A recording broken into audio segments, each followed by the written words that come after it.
Well, good morning, guys. I'm excited. We're in the second week of a new series we began called Long Shot.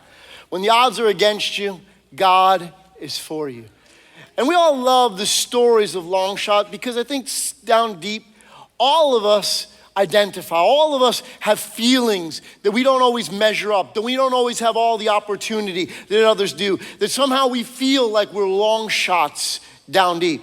But you see, the problem with long shots is faulty thinking.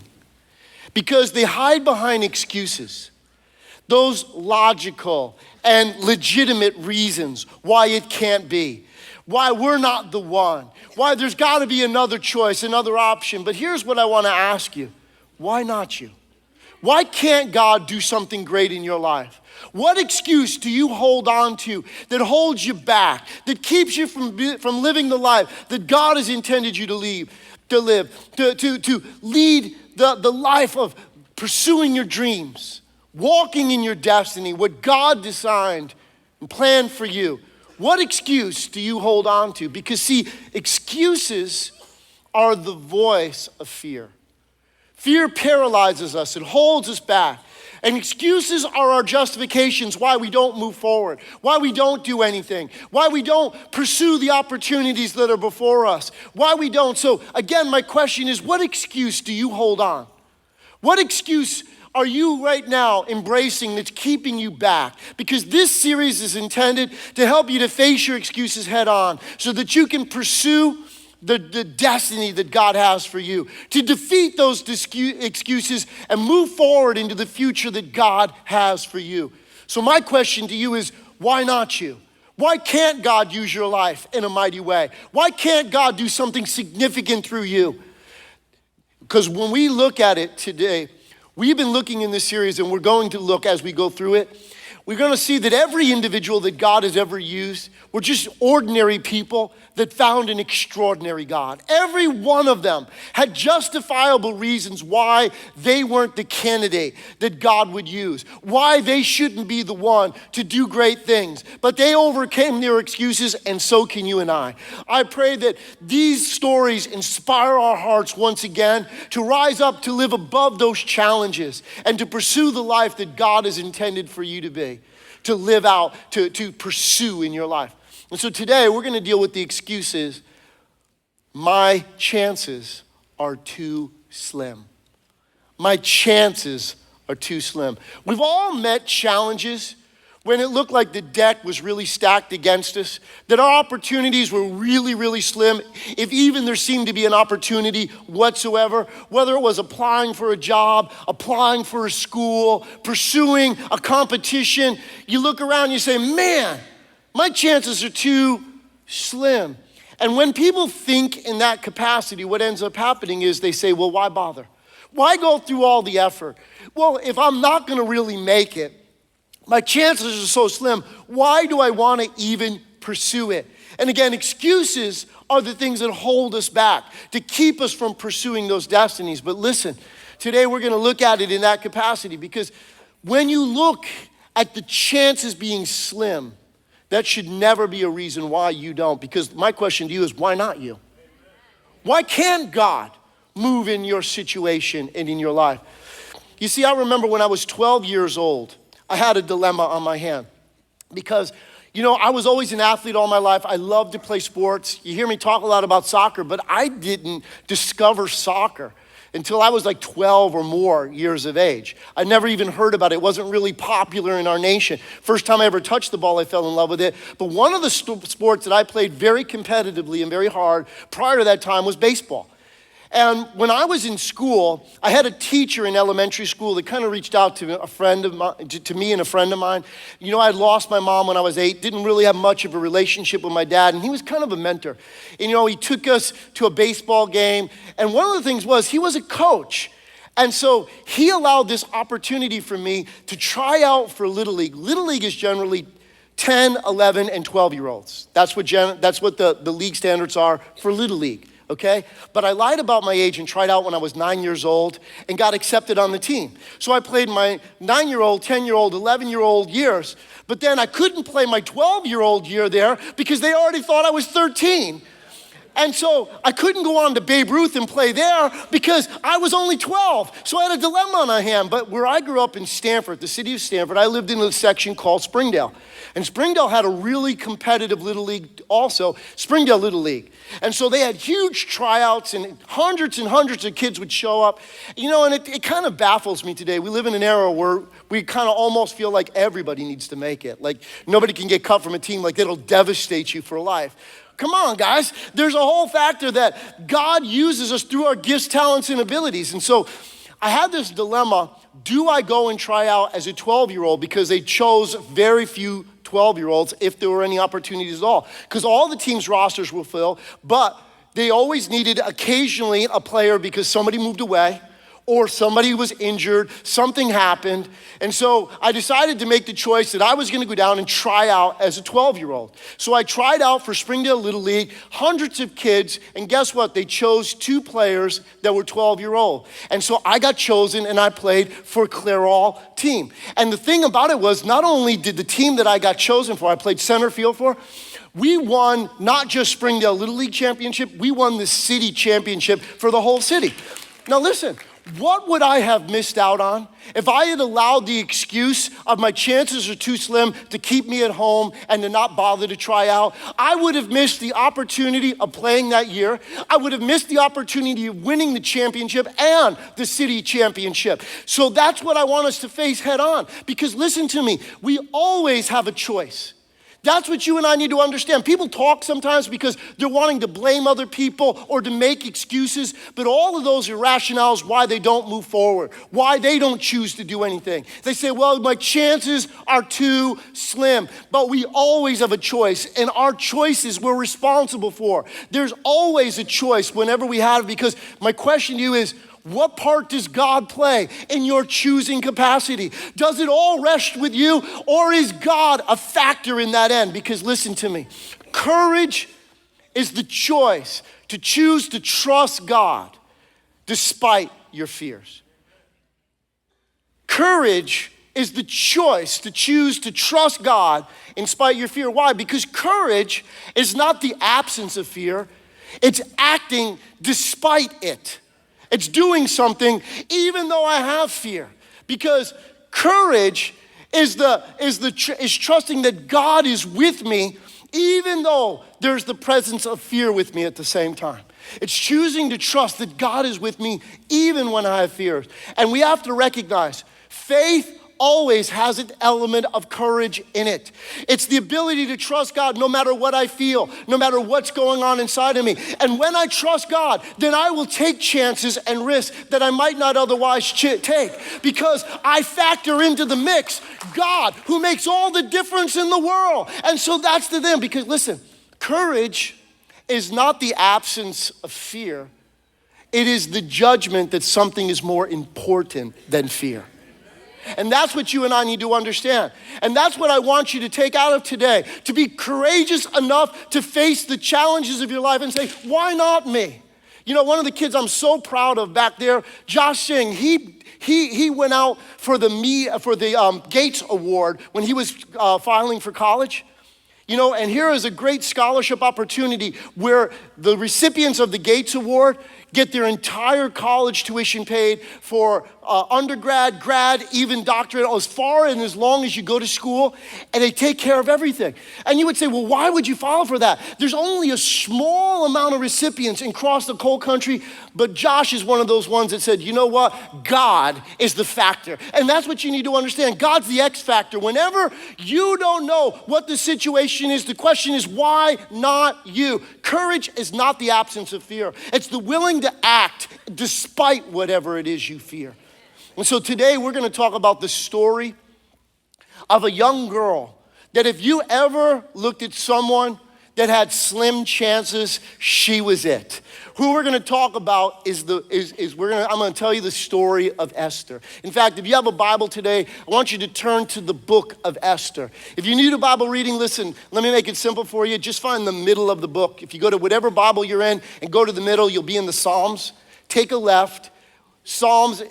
Before Psalms is Job, and before Job is Esther. Esther's the last historical book of the Old Testament. And as you're turning there, let me kind of set up the story for you, because this is the story of a long shot. This is the story of someone whose chances were so slim, everybody by natural standards would have counted her out but God. And that's what you need to understand, that your God is the same God, so why not you? Why can't God do something great through your life? And so here, in 605 BC, the Babylonian nation had invaded Israel, and they had taken away captive the Israeli people back into captivity in Babylon. And as the people of Israel were in captivity in Babylon, the Babylonian Empire was attacked by the Medo-Persian Empire, and the Medo-Persian Empire overcame the Babylonians. So the Israelites who were living in Babylonia became a part of the Medo-Persian Empire. Now, back at the time, the Medo-Persian Empire stretched from present-day India all the way to present-day Egypt. It was a huge empire, okay? And Xerxes was their king. And so, as we look at the book of Esther, Xerxes had thrown a year-long celebration. Wouldn't you like the opportunity to throw a party for a year? I mean, when you're king, I guess you got unlimited resources, right?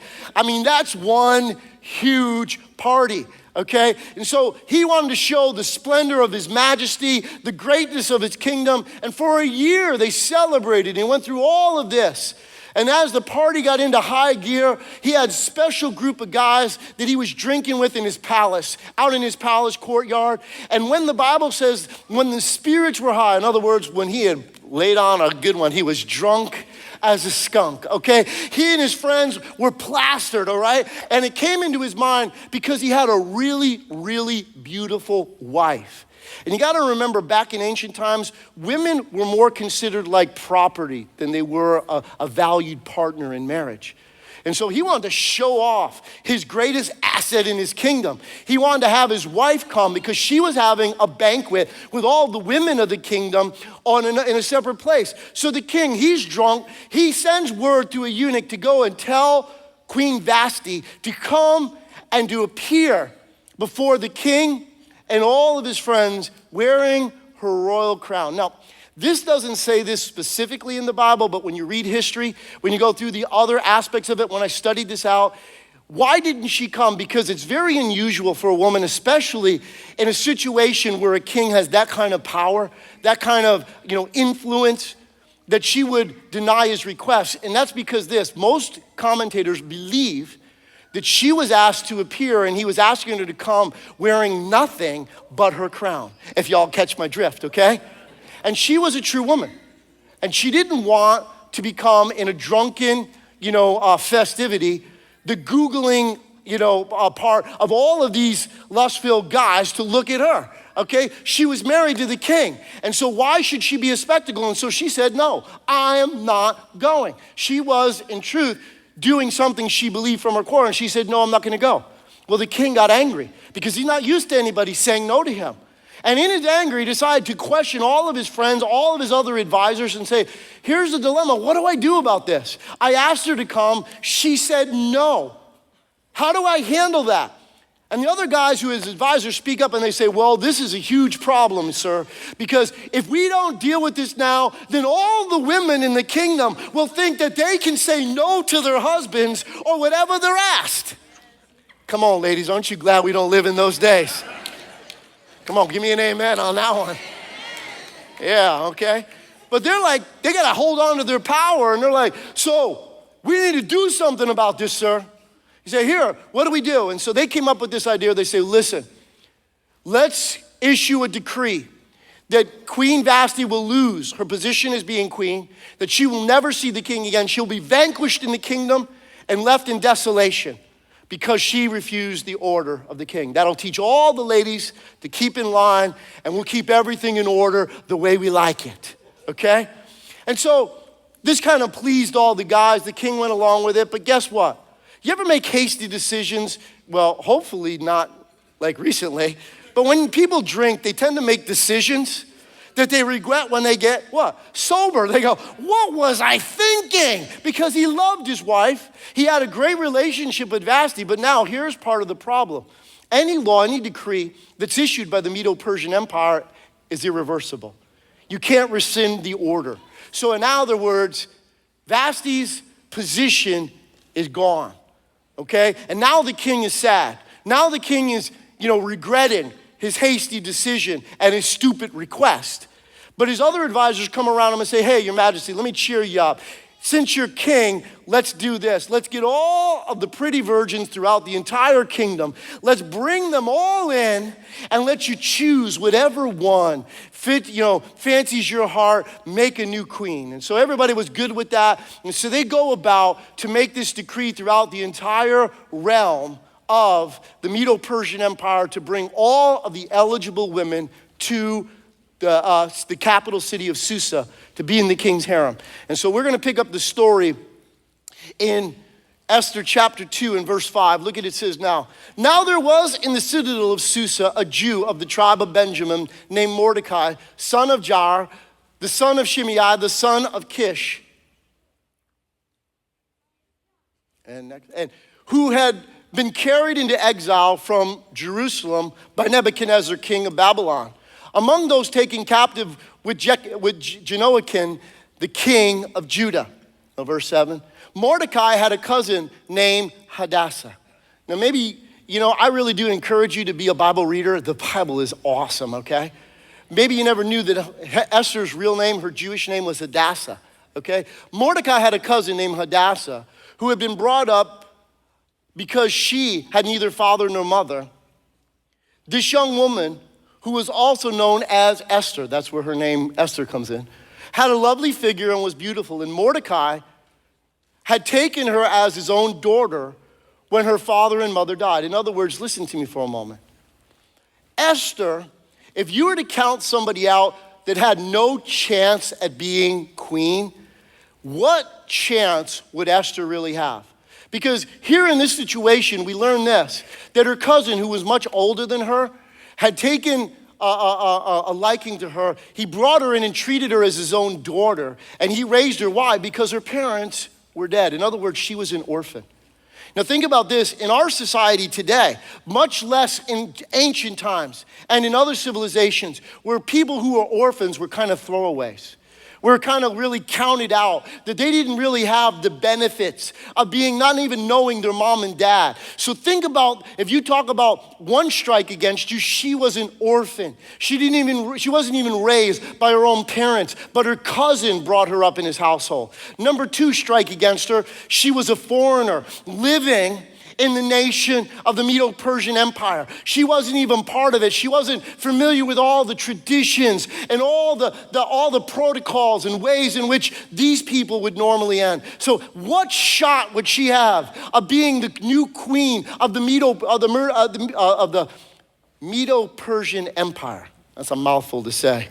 Okay? And so in essence, what shot would she have? She's a foreigner. And then not only is she a foreigner, strike three and count her out. She was a Jew. Jews were despised in any culture that they were a part of because they kept themselves separate, because they worshiped the one true God. They didn't worship the gods of the nations in which they were a part of. So they never really fit in. And so other people didn't like them. They despised them. They treated them as less than nothing. And so you think about Esther's chances. She was an orphan who was a foreigner, and not just a foreigner, but was a Jew. But yet, her cousin saw something in her. He saw potential in her. Aren't you glad there are people in your lives who see potential in you? Because, see, maybe some of you here today, you can identify with Esther because you figure, man, if I was from a different race, if I was from a different set of circumstances, if I had different parents, man, you don't know, Pastor Ken, what I've been through. You don't know the situations. I've been abused. I've had things happen to me. I had people mistreat me or whatever the case is. You see, Esther, nobody would have counted in as the opportunity to be the next queen of Persia, except what? Except God. And that's what I'm trying to tell you today. It doesn't matter what anybody else thinks. God is on your side. God believes in you. God says, why not you? Why can't I work through you? Are you allowing excuses to hold you back? If anybody had excuses not to pursue this situation, it would be Esther. But look at what happened. And when the king's order and edict had been proclaimed, many young women were brought into the citadel of Susa, and put under the care of Hegai. Listen, and Esther was also taken to the king's palace and entrusted to Hegai, who had charge of the harem. Now notice this next part. And she pleased him and won his favor. You see, you and I need to understand that. Think about it. If it's purely on a beauty contest, you think there's no other pretty women in the nation of the Medo-Persian Empire? Are you kidding me? But you see, there's something far more beautiful from within than just stuff that's from without. Hear me, ladies. The beauty that goes within transcends all the stuff from without. And there was something about Esther. Now, the Bible doesn't tell us exactly what it is, but I'm going to tell you what it is. It's the X factor. It's God. See, there was something that they recognized in her. There was something about her that she found favor. She pleased him. You see, you may not understand it. Why people look at you and say, there's something about you. There's something different about you. I can't describe it. I don't understand it, but you know, because greater is he who is in you than he who's in the world. That the God who is for you is the God, listen to me, what we often count out is the favor of God, but the favor of God is just as valid today as it was in the days of Esther. And why can't it be you? Why can't God's favor open doors for you that no one can shut? Why are you allowing excuses to hold you back from what God has for you? And so listen, to this eunuch that was responsible, she pleased him. She won his favor, and immediately he provided her with the beauty treatments and special food. And he assigned to her 7 female attendants selected from the king's palace to move her and her attendants into the best place in the harem. See, God can provide opportunities for you that, friends, we couldn't provide on our own. That's why. Why are you allowing it to solely rest on your abilities and counting out God? Being courageous is to put the God factor in part of it. Trusting God, despite all the other circumstances in your way, that you and God make a majority. That with God, why not you? And so in essence, she had the favored place in the harem. And so look at what happened. Jump down to verse 15. It says this. And when the turn came for Esther, the young woman Mordecai had adopted, the daughter of his uncle Abishai, to go to the king, he asked for nothing other than what Hegai, the king's eunuch, who was in charge of the harem, suggested. And Esther won the favor of everyone who saw her. But let me tell you something this. See, one thing about long shots, if you're going to be in the race, you got to do your part. We talked last week about the movie Rocky, right? Nobody expected Rocky Balboa to be Apollo Creed, right? Except for Rocky, who trained hard, who did his part. Everybody else counted him out, but he didn't neglect his exercises. He didn't neglect even if it took beating a half a cow every day, okay? He did whatever his part was. And this is what I want to encourage you. Do your part and let God do his part. God is faithful to do his part. The question is, will you be ready when God opens that door to your favor? Have you prepared yourself? Are you in the hunt? You see, a long shot has to do what their part is. You have to be faithful to do your end. She took the beauty treatments. She went through all that. And looking, she also took the advice of the ones that God raised up around her. See, God will put in your life people that will speak into you if you'll listen.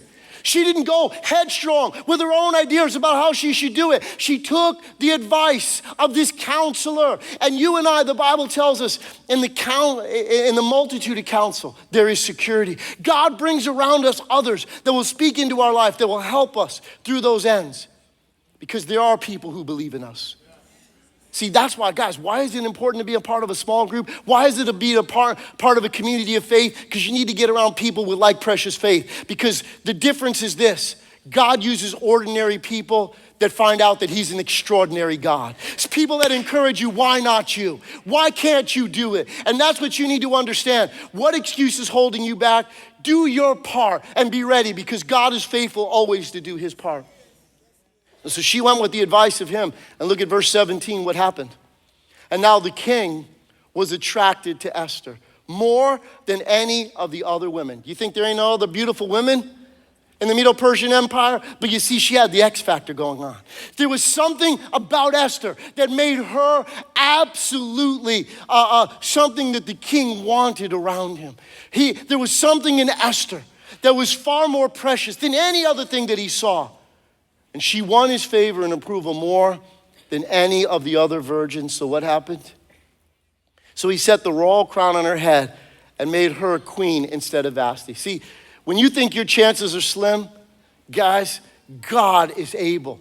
If anybody would have counted out Esther as the ability, and see right now, you need to understand this. God has perfectly crafted you for the life he's called you to live. You're exactly perfect. Why do you want to try to be like everybody else? See, Esther recognized she wasn't trying to fit the mold. She allowed what God was in her to be who she was. And therefore, you need to understand, you don't need to conform and try to be like everybody else. You are perfectly designed and crafted to be exactly who God's made you to be, which is how you pursue your destiny and your future. Listen to me.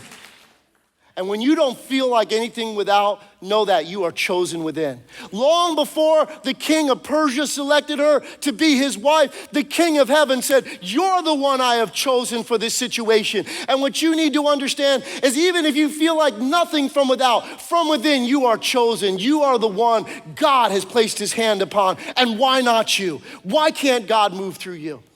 And so in a series of events, God establishes, he starts to work. You got to believe this. God is always working on your behalf, even when you don't see it or understand it. See, that day in Providence, her cousin Mordecai overheard the plot of two guys working on an assassination plan against the king. And so he went and reported it to his cousin Esther. And she went and told it to the king and gave the credit to Mordecai, her cousin.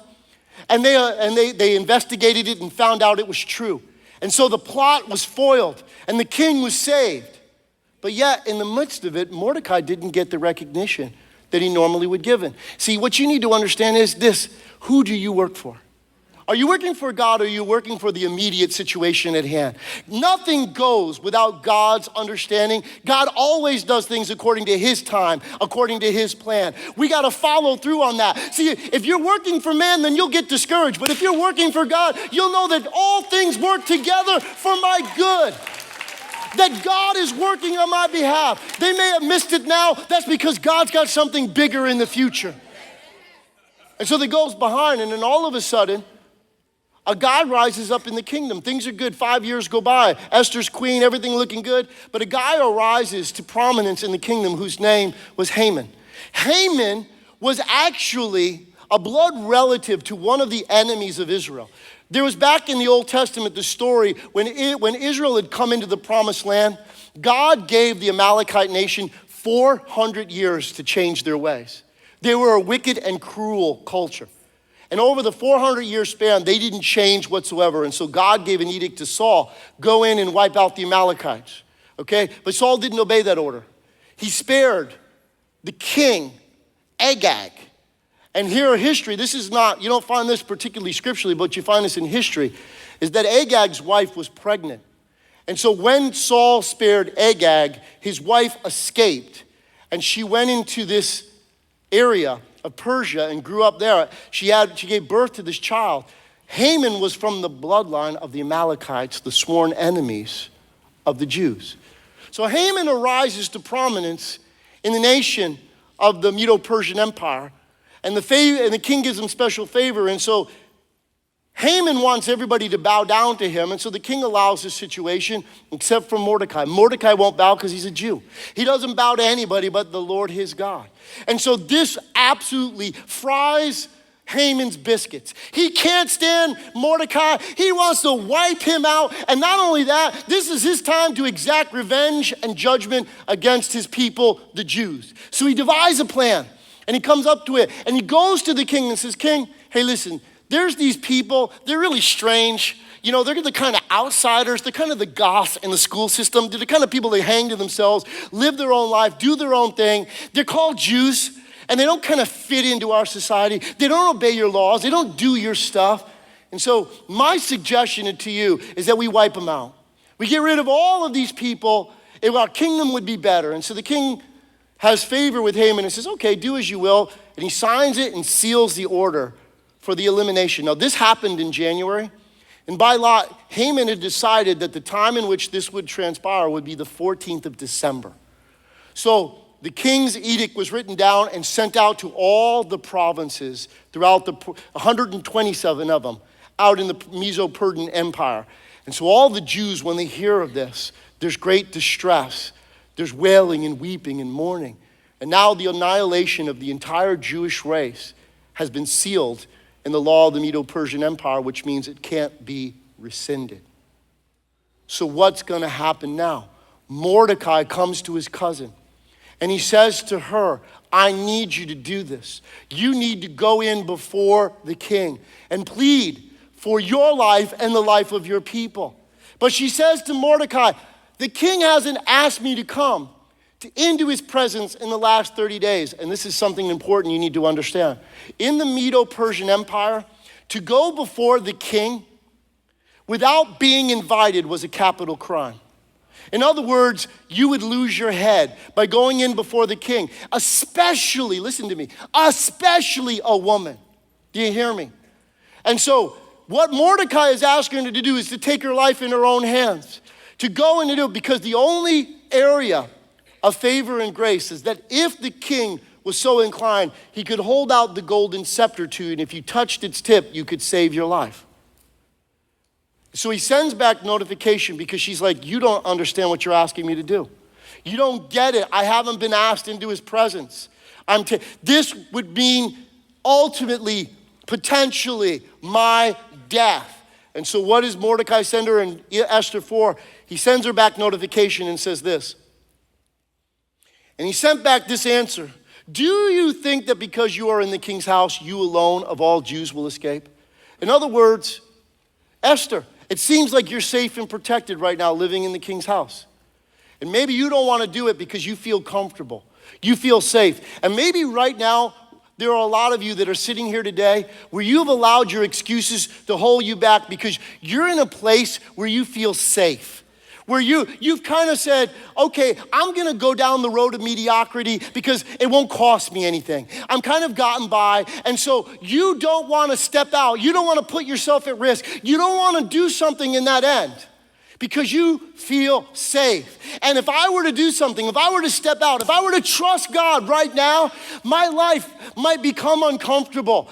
I don't know what's going to happen in totality. What might happen, what could happen. But listen, on the other side, what might God do if you actually stepped out? But so often, what lulls us to sleep is that sense of comfort, that sense of mediocrity, that sense of just going into the thing and just going by day to day, never doing anything different. But what might God do if you were to step out and trust him? And move out beyond your comfort zone. He says to him, listen, you think you feel safe because you live in the king's house. You alone of all Jews will escape. But listen, he goes on to say this, for if you remain silent at this time, relief and deliverance for the Jews will arise from another place. In other words, Esther, know this, my faith in God is high. God will bring deliverance for the people of Israel. But if you remain silent, if you don't do something about it, you and your father's family will perish. And he goes on to tell her this. And who knows but, I love those three words. Who knows but, okay? That you have come to your royal position for such a time as this. In other words, what is Mordecai telling her? He says, do you realize all of this could be the orchestration of God for just such a moment like this? And now for you to sit back and not step out, not trust God at the most critical time of trusting God, now is the time. This is the day. And so what is it that's holding you back? What is it that's keeping you in your safe and comfortable position? See, if you allow excuses to hold you back, you will do nothing. But you see, courage is, despite your fears, is the willingness to act, to step out and to do something, to get out of your comfort zone. Because what are the implications if you don't act? Think about it. What are the implications if you don't act? What groups might you not lead as a small group if you don't act? What ministry team might you not be a part of because you sit in your comfortable spot, not wanting to disturb your area of ease and comfort? What ministry might not be started if you don't do something, if you don't step out of your comfort zone, if you don't deal with your excuses and move beyond that? What business might be started if you were willing to deal with your excuses, what lives might be saved? What lives might be changed? What things might God be able to do through your life if you won't allow excuses to hold you back? You say, but my chances are so slim. Do you think her chances were any more than yours? They were far less than yours. But God Almighty is the X factor. Esther was willing to do something with it. You see, you think, you're like, but Pastor Ken, you don't know my circumstances. Let me tell you the story about another woman. Her name is Pernithia Timothy. I had the chance to hear her at a conference that I attended. Pernithia Timothy, let me show you her picture. This is an Indian woman, slight of build, maybe at the most, she's 5 foot tall. She's probably more like 4'11". Just a slight of a woman. And here's the deal. She grew up the daughter of a missionary parents. And in the missions compound that she was at in India, where her parents were missionaries, they were Indians, but they were in another province of India, serving as missionaries. There was no educational system, so they sent their daughter to boarding school. But during her time in boarding school, she grew more and more angry at God for separating her family because of this situation. And so she became, and also she had a condition because she had taken a vaccination shot and it caused spots to arise on her skin. And so in the boarding school, she didn't have the resources that the other students have. Her parents were from meager ends. And so she never felt like she fit in. She never got along. She was so self-conscious because of the spots on her skin. She became more and more disenfranchised with God, angry at God. Her heart became hard and cold. In fact, by the time she reached college, she had the nickname Cece because she was cold and calculated. She loved making people feel less than because that's always how she felt. But you see, God got a hold of her heart and broke down the hardness and brought us salvation and forgiveness because she had been thrown out of the boarding school she was in because her behavior was so, wild. But when God got a hold of her and she gave her heart to Christ, she was in a chapel service and she heard the speaker read from Isaiah 42. And Isaiah 42 said, I will put my spirit upon my servant, and he shall have my anointing upon him, and shall be the voice of justice for the unjust. He will bring justice to the nations, actually is what it says. And she heard God speaking to her, said, I'm gonna use your life to bring justice to the nations. And if you think about, who am I? She's just a 4'11" Indian woman. And finally, when she surrenders to the will of God, they find a tumor that had grown on the back of her brainstem. And when they went in to operate on the tumor, they got the tumor out, but she was affected that she lost senses on her nerve endings in parts of her body. She lost the hearing in her right ear, and she lost her speech. And so, but she decided, God, I'm surrendered to what you want me to do. Now listen to me. Her voice came back. Her feelings, sense of feelings came back, but yet her voice came back in only a whisper-like form. Because it said in verse 2 of Isaiah 42, and he shall not shout nor cry out in the streets. His voice will be, and God said to her, I'm gonna use what others consider a voice that would not have power to be the voice of my authority and power. This woman raised up an organization to save people out of slavery in India. She has led over 50 campaigns to save slaves, people who are in either sex trafficking or just slavery where they've been abducted from homes and put into forced workplaces, rice mills and other things throughout India. She and her teams have gone in.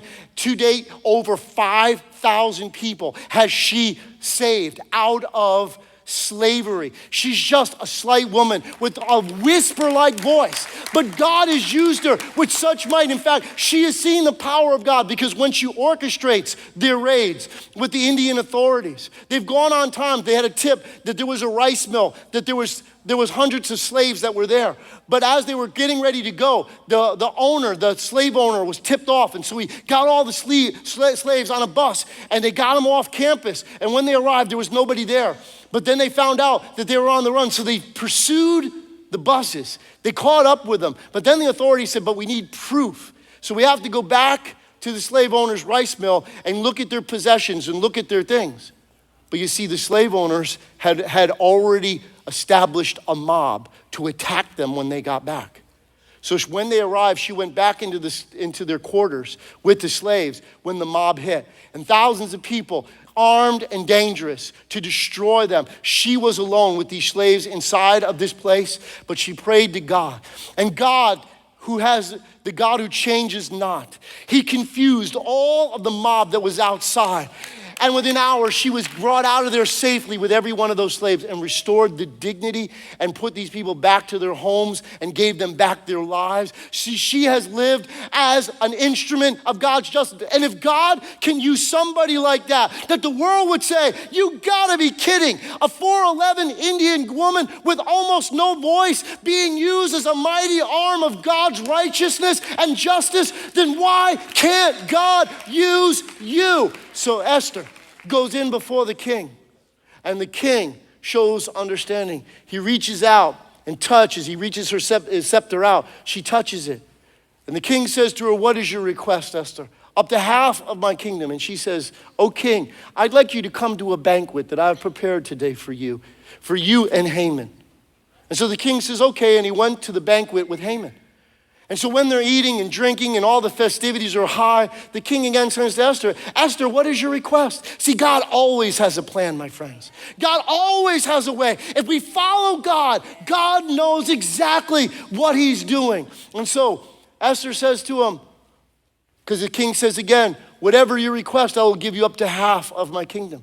And she says, well, a banquet tomorrow I would like to throw again for you and for Haman, that you would come and be the special guest of honor. And the king said, well, yes, I will come, but will you make your request? I will give you up to half of my kingdom, Esther. So Haman goes home that night thinking he's the man. He's like, I am so bad because not only am I number one with the king, the queen thinks I'm the cat's meow as well, because only me has she invited with the king. So I'm number two in the kingdom. Whoa, look at me. And so he's riding high, walks out of the palace thinking, man, I not only had a banquet with the king and the queen, okay, tomorrow I got another one coming. And there is Mordecai when he's coming out in all of his pride and glory, and Mordecai won't bow down to him.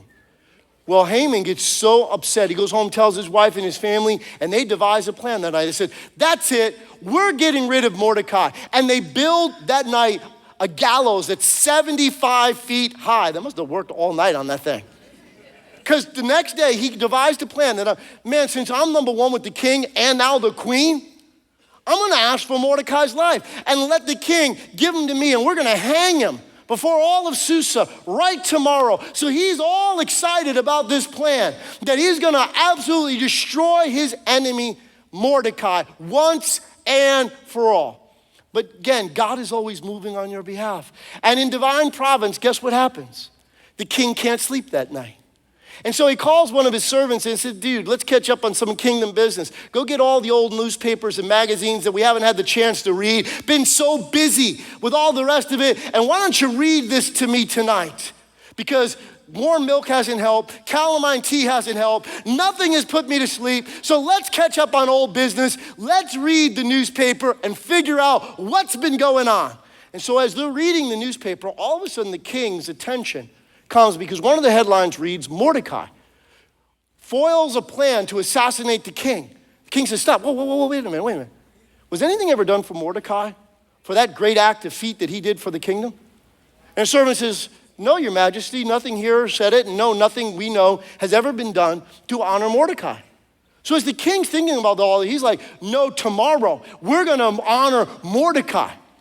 And as he's thinking this out, who walks in but Haman? He was up early. In fact, he probably didn't sleep all night. He is numero uno in the kennel club, man. He is ready to wipe out his enemy. He's coming to the king. He's riding high. He's striding in. You know, George Jefferson ain't got nothing on him. He's coming in going, I'm the man, okay? He wearing his beats. I'm the man. He's thinking it all.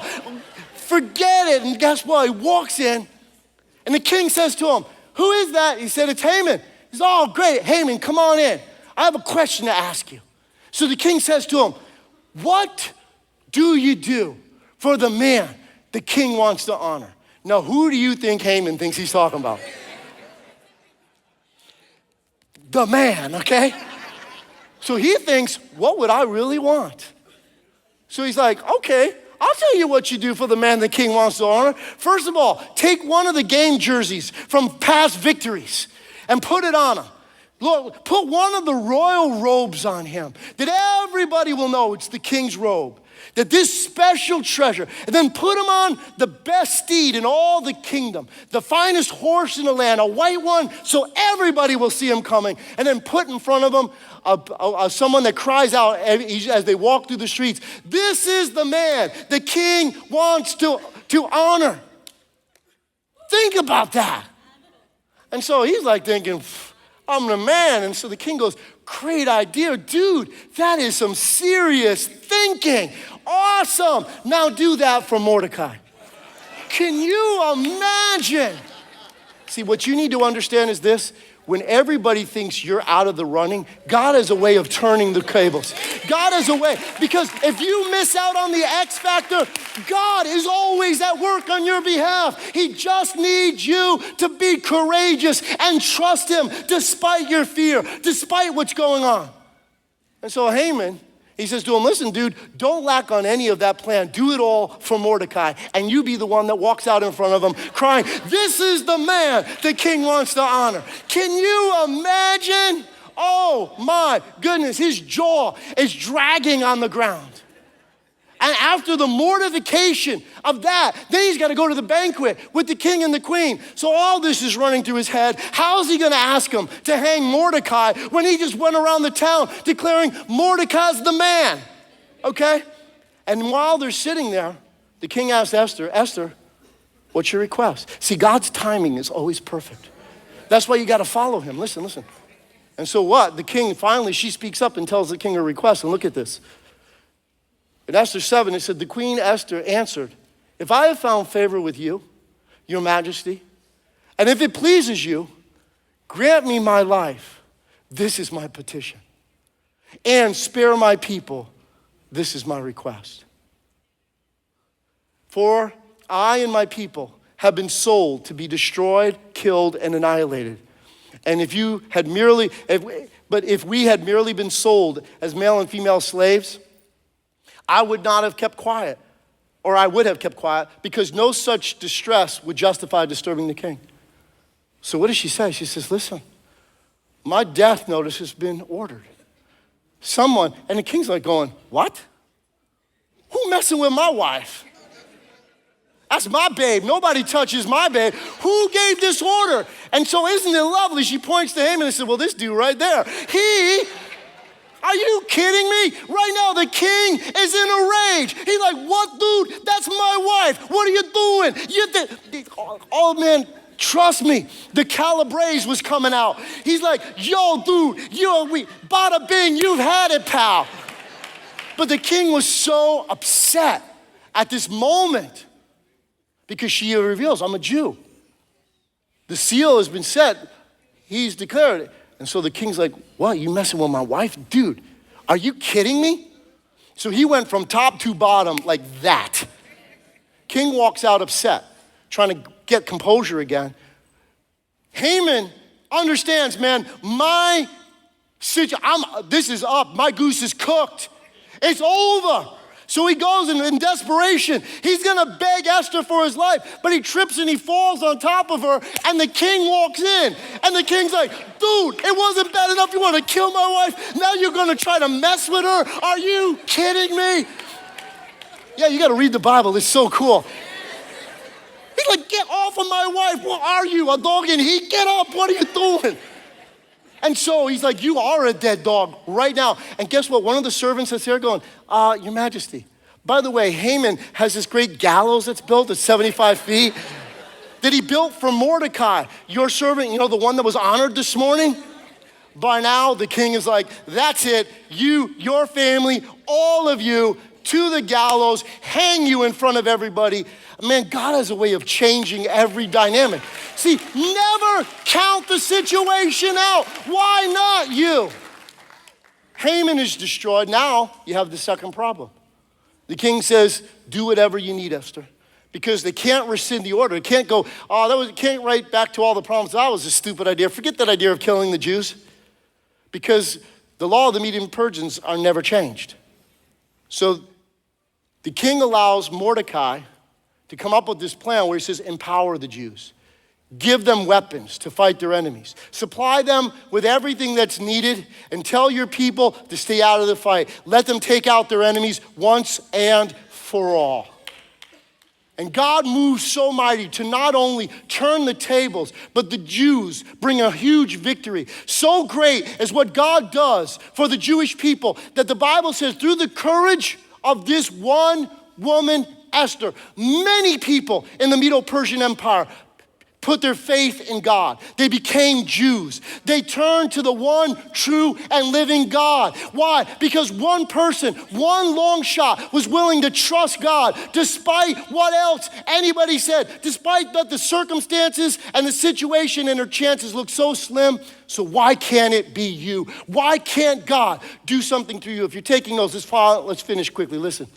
See, your decisions define your destiny. Your decisions define your destiny. In other words, guys, you always have a choice. You can always trust in God as long as you say, well, you don't know somebody else. When you're willing to blame others, when you're willing to make excuses, they make you do nothing. But what I'm asking you to do is to be courageous enough to decide to trust God, to step out despite what your fears tell you, despite what other people tell you, to let God be God in your life. But he will never be able to do that until you choose. Your decisions determine your destiny. See, God's waiting for you. God is waiting. Will you trust me? Will you allow me to do that? Because number two, listen, trusting God means going all in. In other words, you can't walk up to it and try to go, well, I don't know, I'm going to put my foot in the water. No. Faith in God requires you to do one thing. You got to jump in. You can't tiptoe around it. You either got to believe it or not. You got to choose to go all the way. You got to put all the chips in. You got to put all your cards on the table. You got to say, God, I'm all in. You got to get like Cortez. When Cortez brought his expedition of Spanish conquistadors here to the Americas, to Central America, when they arrived, the conditions were tough. The exploration was difficult. And Cortez was brilliant in this respect. He knew that the conditions would allow his soldiers to think back into their mind how good it was back in Spain, that they might not want to endure the difficulties of what they were now facing. And so when they landed on the shores, he gave the command, he said, burn the ships. In other ways, there's no way back. And God is waiting. When are you gonna sign on? When are you gonna go all in? When are you gonna say, God, it's you and you alone, no plan B, I trust in you. Trusting in God means going all in. You gotta jump in. You gotta just say, that's it. I trust God, and go for it. And God will move in you. Because why? Listen to me. Lastly, listen. Trusting God against all odds is what long shots do. See, think about what could be if you allowed God to do it. See, we always think about what couldn't be, but think about what could be. Wayne Gretzky, the great hockey player, said this: you miss 100% of the shots you never take. So what's keeping you from shooting? What's keeping you from stepping out? Remember when Mordecai spoke to Esther, he said these words, who knows but. You see, the issue is this: you may assess the situation based on the circumstances, but my question is, where is God in your calculation? God is always the X factor. And if God is for you, then who can be against you? With God, your chances may seem in the natural slim, but why not you? God is mighty and God is ready to do whatever is necessary in your situation. Can you trust him? Be courageous. Courage is, again, not the absence of fear. It's the willingness to act in spite of it. So be courageous. What's stopping you right now? What excuse have held you back from pursuing your dreams? What excuse has held you back from going after the promotions or the opportunities in your life? What thing has God placed in your heart that you thought you'd like to do, but you had 1,000,001 excuses why you can't do it? Why not you? God is the same. He hasn't changed. Let him be the God to you that he wants to be. Allow him, because you put your trust in him. Amen? Bow your heads. Let me pray for you today. Father in heaven, give us all the courage and the boldness to be exactly who you called us to be, to live the life you created us to live, to explore the opportunities that, Lord, only are possible because you are in the mix of it. Father, today, let there be a spirit of boldness and courage that arises in your people to step beyond their complacencies and all the excuses and all the rationales that the enemy has brought into their life to tell them why not. And today, may they hear the voice of why not should they not follow you? Why not let God be God in their lives? Why not say, step out and do what it is? Imagine what could happen if you did. Imagine what life might be like, what God might be able to achieve through your life. You will never know until you step out. But for God, you and I need to see and understand God is able to do exceedingly abundantly above all that we can ask or think.